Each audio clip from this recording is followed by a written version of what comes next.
Karachi press club اور Sindh boy scouts ایسوسی ایشن کے تعاون سے اراکین کراچی پریس کلب کے بچوں کے لیے 2 روزہ اسکاؤٹ کیمپ کا انعقاد کیا گیا۔ کیمپ کا آغاز ہفتے کی صبح ہوا۔ بچے خوب جوش و خروش کے ساتھ گلستان اسکاؤٹ پہنچے۔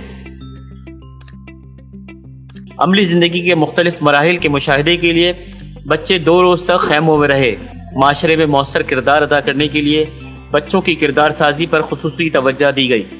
طلبہ کو اسکاؤٹس کی بنیادی تربیت کے ساتھ بول fire, commando race, emergency response, messenger of peace اور ایڈونچر ٹریل سمیت دیگر غیر نصابی سرگرمیوں کی مشق کروائی گئی۔ کیمپ کی افتتاحی تقریب سے خطاب کرتے ہوئے سندھ بوائے اسکاؤٹ ایسوسی ایشن کے سیکرٹری سید اختر میر نے کہا کہ اسکاؤٹ کیمپ کا مقصد بچوں میں چھپی صلاحیتوں کو سامنے لانا ہے۔ اسکاؤٹنگ کو اگر انگلش میں ہم لکھیں تو SCOUTING، ایس اور سی ہٹا دیں تو آؤٹنگ رہ جاتی ہے، اور آؤٹنگ کیمپنگ اور ہائکنگ پہ ڈیپینڈ کرتی ہے۔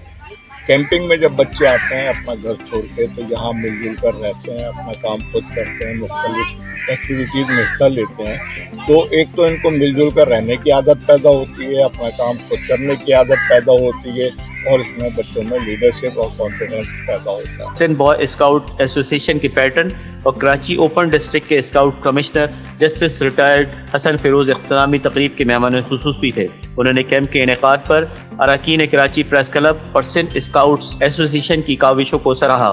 اختتامی تقریب سے صدر کراچی پریس کلب فاضل جمیلی، سیکرٹری محمد رضوان بھٹی و دیگر نے خطاب کرتے ہوئے معاونین کو خراج تحسین پیش کیا۔ بعد ازاں کراچی پریس کلب کی جانب سے مہمانوں کو اعزازی شیل اور اجرک کا تحفہ بھی دیا گیا۔ سینئر اسکاؤٹس کو خدمت کے اعتراف میں سرٹیفکیٹ اور بچوں میں اسناد بھی تقسیم کیے گئے۔ منیر عقیل انصاری، جسارت نیوز، کراچی۔